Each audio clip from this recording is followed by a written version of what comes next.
Hey there, LS students, welcome. If you're gearing up for the official exams, you already know there's a ton to get through. So in this explainer, we're going to cut right through the noise and focus on the absolute biological backbone of your curriculum. We're talking reproduction, genetics, and immunology. Okay, let's just dive right in.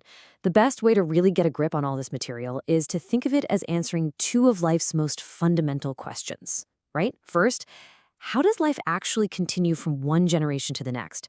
And second, once that life is here, how does it protect itself from, well, everything? Believe it or not, your entire curriculum is really built around these two massive ideas. So, let's kick things off with Act 1, the creation and the passing on of life itself. And this whole story starts at the cellular level, with the actual blueprint that makes you, well, you. We're talking about your genetic code, all packed onto your chromosomes. Okay, so this right here is a crucial difference you've got to nail down.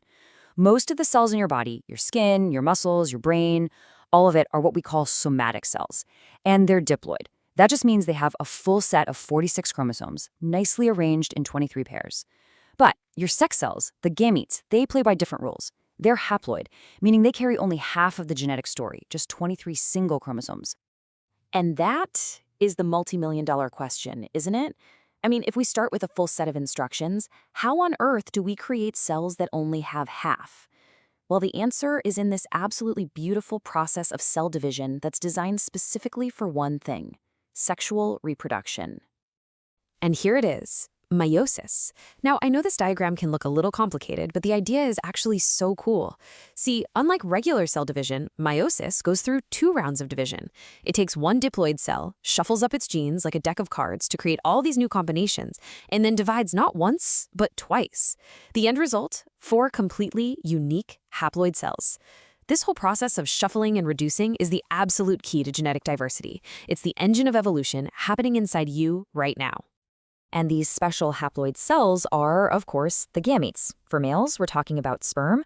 For females, we're talking about oocytes. Now, even though the final goal is the same, to create a haploid cell, the way we get there is actually pretty different for each. So let's start with the guys and take a look at spermatogenesis.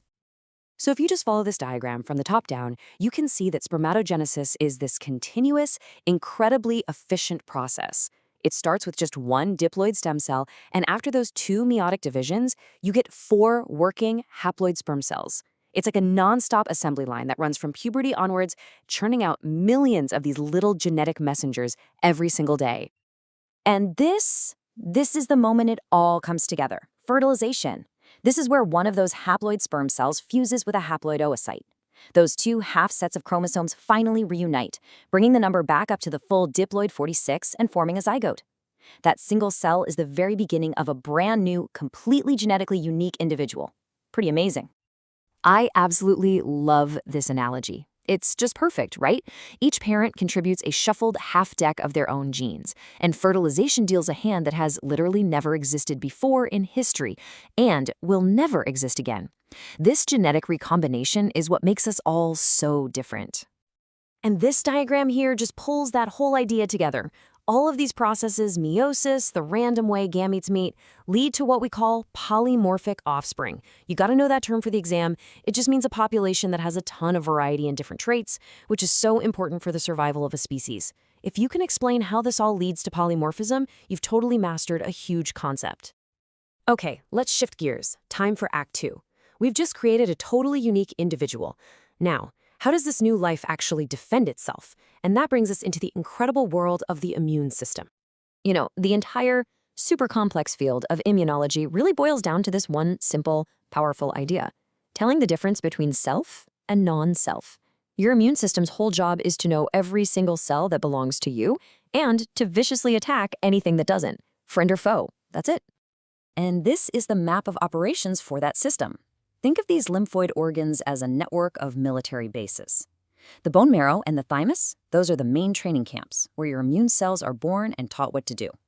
And the lymph nodes and the spleen are like the forward operating bases, spread all over your body, where the real battles against invaders usually go down.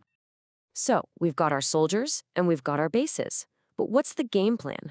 What's the strategy? Well, the body is smart. It doesn't just rely on one plan. It has 2 major lines of defense, and each one has a totally different way of handling invaders. Here's the best way to think about it. The nonspecific response is like your frontline infantry. It's fast, it's brutal, it kicks in almost immediately, and it just attacks any foreign invader it sees. But if that's not enough to win the war, that's when you call in the specific response.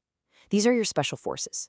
They're a bit slower to get going, but they are highly trained, laser-focused on one particular enemy, and, this is the most important part, they create a memory.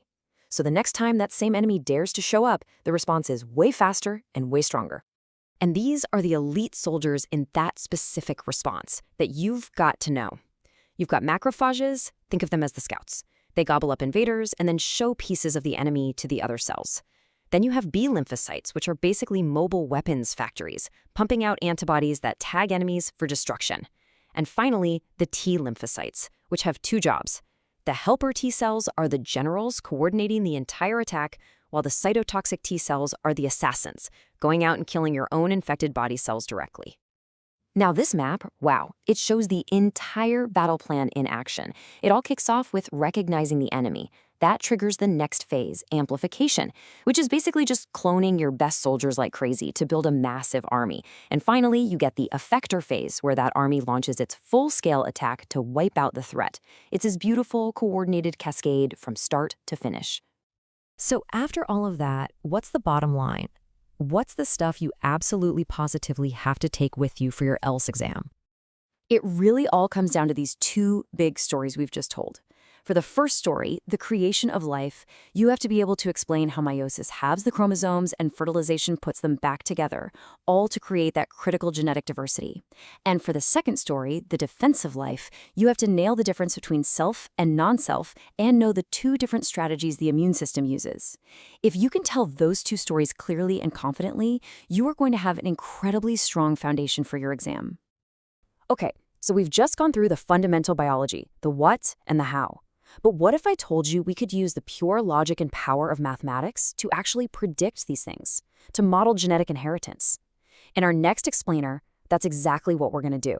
We're going to explore the math that brings a whole new level of understanding to the life sciences. I'll see you then.